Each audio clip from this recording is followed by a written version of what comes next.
Welcome to Science Topper.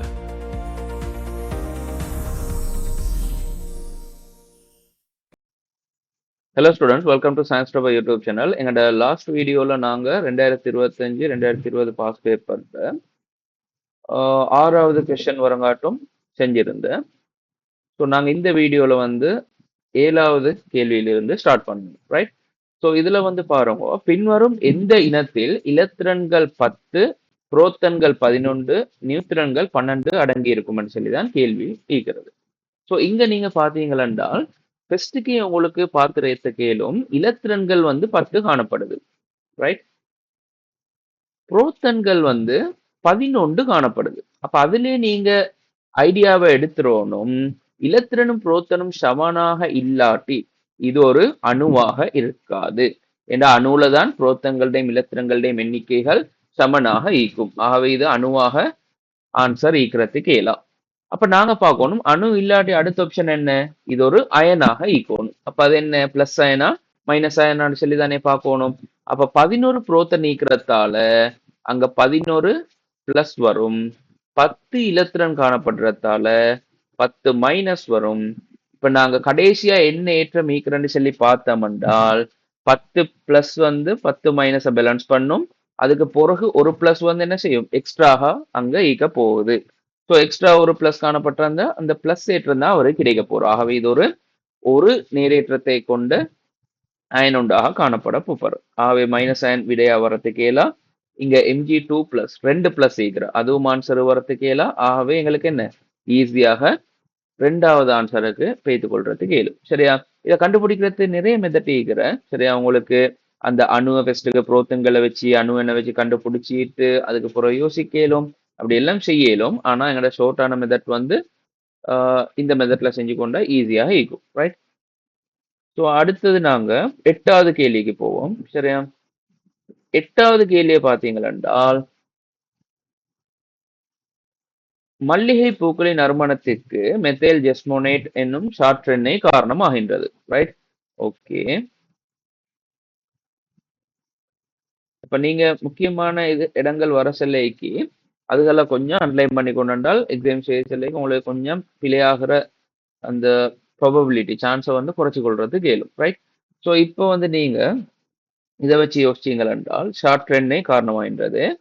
இந்த பூக்கள் இருந்து நாங்க அப்ப அந்த மெத்தைல் ஜெஸ்மோனேட் என்று சொல்லக்கூடிய சாற்றெண்ணெயை பிரித்தெடுக்கிறதுக்கு வந்து நாங்க என்ன முறையை கையாளணும்னு சொல்லிதான் இங்க கேட்டிருக்கிறது. அப்போ உடனே நீங்க ஞாபகப்படுத்த வேண்டிய விஷயம் என்னென்றால் தாவர எண்ணெய்கள், சரியா? சாற்றெண்ணெய்கள், சரியா? அப்ப நாங்க சாரா எண்ணெய் என்று சொல்லி படிக்கிறது என்ன, தாவரத்தில் காணப்படக்கூடிய எண்ணெய்கள், சரியா? அப்ப தாவரத்துல 2 வகையான ஆக்கள் ஈக்கிறனா, அதாவது தாவரத்துல வந்து ஆவி ஆகக்கூடிய பதார்த்தம் ஈக்கிற, ஆவி ஆகாத பதார்த்தங்களும் ஈக்கிற. உதாரணத்துக்கு நாங்க குளோரோஃபில் எடுத்தோம்னா, பச்சையத்தை எடுத்தோம்னா அது தாவரத்தில் காணப்படக்கூடிய ஆவி ஆகாத பதார்த்தம், சரியா? அதுக்குத்தான் நாங்க என்ன முறையை பின்பற்றோம், பச்சையத்தை வேறாக்குறது, அந்த பச்சை மஞ்சள் நிறமெல்லாம் பிரிந்து வேற வேறையா வரும். அப்ப அதுக்கு நாங்க என்ன செய்யறோம், நிறப்பதிவியல்னா நிறப்பதிவியல் செய்யறது. அதுக்கு எதுக்கு, ஆவியாகாத பதார்த்தம். அப்ப ஆவியாகாத பதார்த்தத்தை நாங்க என்ன பேரு சொல்லுவோம், ஆவி பரப்பு அற்ற பதார்த்தங்கள். பச்சையம் என்று சொல்றது ஆவி பரப்பற்ற பதார்த்தம்.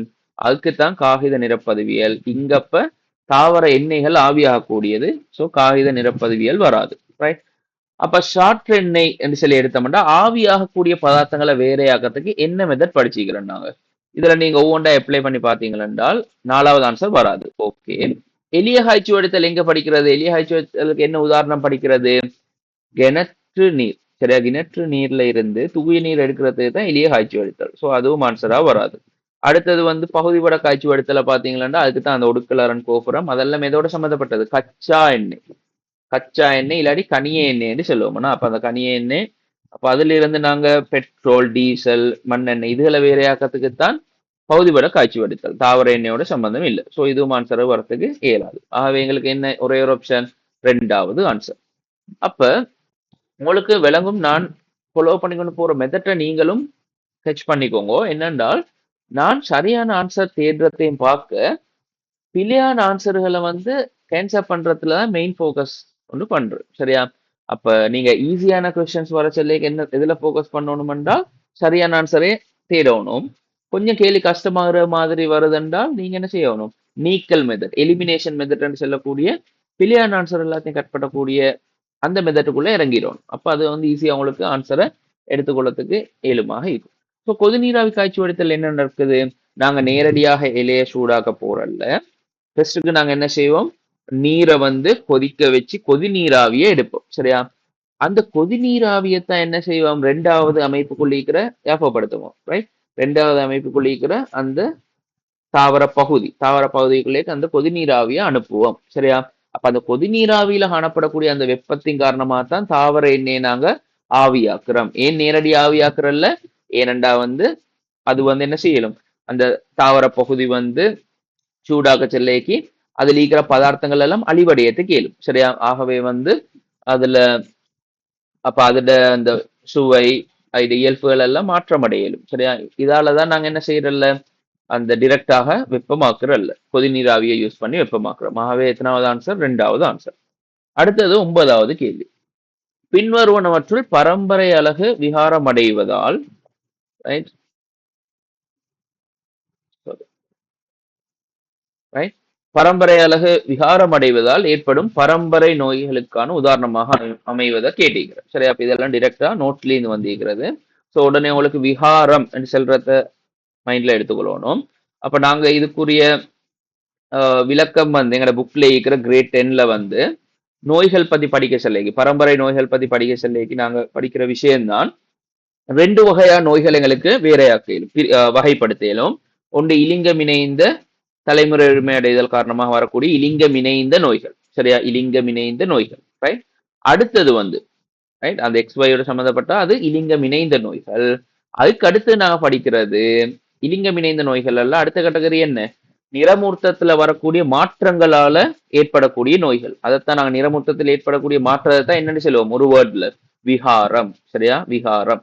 ஆகவே வந்து நாங்க விகாரத்தால் ஏற்படும் நோய்கள் சொல்லியும் படிச்சுக்கிறோம். இது கட்டாயமா இதுல கேட்கக்கூடிய, இந்த பாடத்துல கேட்கக்கூடிய ஒரு முக்கியமான கேள்வி ஒன்றுதான் இந்த நோய்கள் சம்பந்தமாக. சரி? அப்ப இதுக்கு நீங்க ரெண்டையும் யாபம் வைக்கணும் இல்ல, விகாரத்தால் ஏற்படக்கூடிய நோய்களை யாபம் வச்சென்றால் உங்களுக்கு மற்ற 2 நோய்களும் எதுக்கண்டு தெரிஞ்சு கொள்ளையிலும், இலிங்கம் இணைந்ததுக்குரியது. சரியா? ஏன் நான் விகார சம்பந்தப்பட்ட நோயை பாடமாக செல்றேன்டா கொஞ்சம் ஈஸி.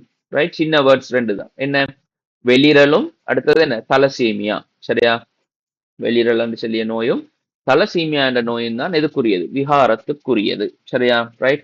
ஸோ அப்போ வந்து எங்கட ஆன்சர் என்னவா இருக்கும், இதுல விகாரத்தில் வரக்கூடிய நோய்கள் வெளிரல், தலசீமியா, 4வது ஆன்சர். ஓகே, அடுத்தது நாங்க வந்து 10வது கேள்விக்கு போவோம். சரியா?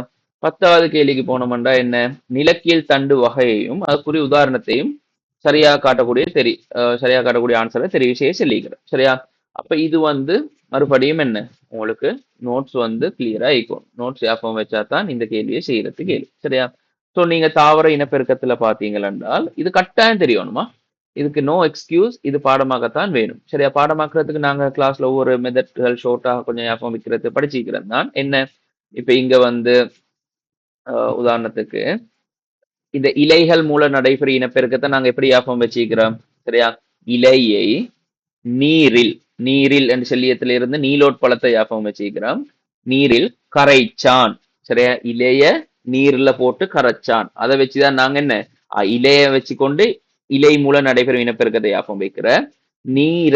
நீரில் என்று சொல்லியத்திலிருந்து நீலோட் பழத்தை ஞாபகம் வைக்கிற.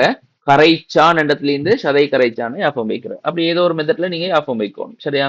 ஸோ அதுக்கு பிறகு நாங்க என்ன, நீங்க இந்த வேருக்கும் ஞாபகம் வைக்கிறதுக்கு என்ன செய்யலும், வேருக்கு இன ஃபர்ஸ்ட்டுக்கு வேண்டு செல்லியத்திலிருந்து கறிவேப்பிலை, அங்கேயும் வே வருது, கறிவேப்பிலை ஞாபகம் வைக்கலும்.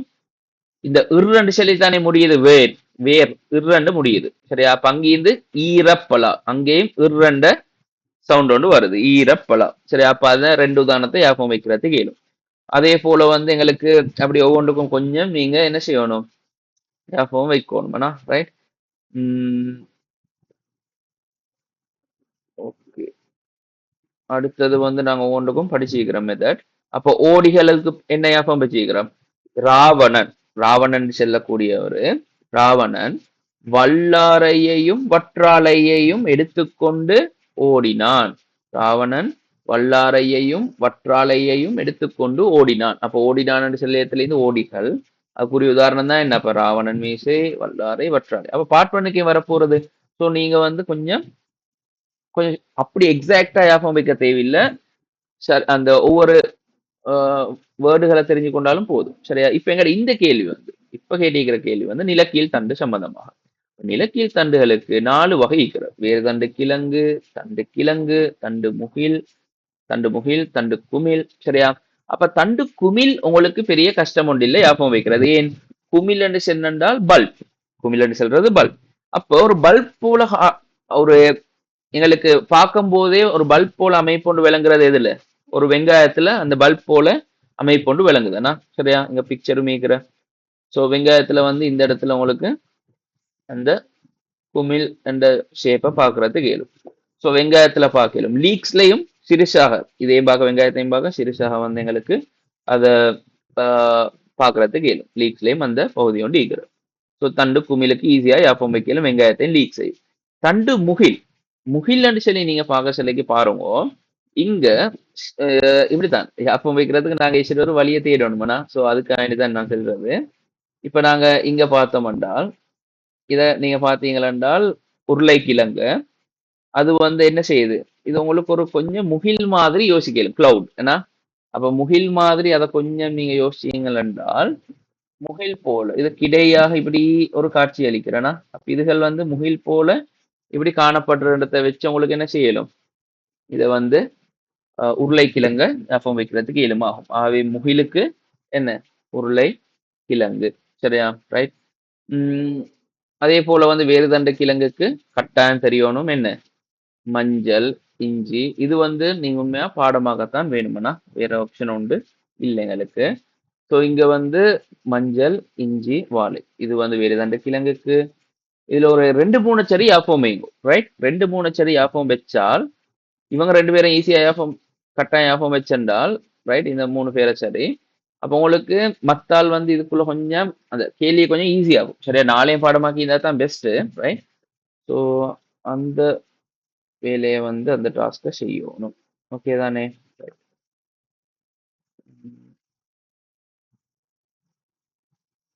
சரி. அப்ப எங்களுக்கு இதன்படி எங்களோட கேள்விக்கு வருவோம் நாங்க. அப்ப எத்தனாவது ஆன்சர்? வேறு தண்டு கிழங்குக்கு வந்து மரவள்ளி வரலனா மரவள்ளி இருக்கிறல்ல அதுக்கு வந்தது யாரு? எங்களுக்கு வேறு தண்டு கிழங்குக்கு மஞ்சள், இஞ்சி, வாழை. ரைட். தண்டு கிழங்குக்கு வந்து சேம்பு, கருணைக்கிழங்கு, எலகேஷியா. அப்ப தண்டு குமிழ் யார் வரணும்? குமிழ் லேசண்டு சென்னை ஞாபகம் வைக்கிறது. சில வெங்காயமும் லீக்ஸும். தண்டு முகிலுக்கு உருளைக்கிழங்கு. ஆகவே சரியானது தான் கேட்டிருக்கிறேன். எங்களுக்காகவே 4வது ஆன்சர். 4வது ஆன்சர். Okay right. அப்ப எங்களுக்கு அந்த கேள்வியும் சரி. 10வது கேள்விக்கு 4வது ஆன்சர். இப்ப நாங்க அடுத்த 11வது கேள்விக்கு வரோம்.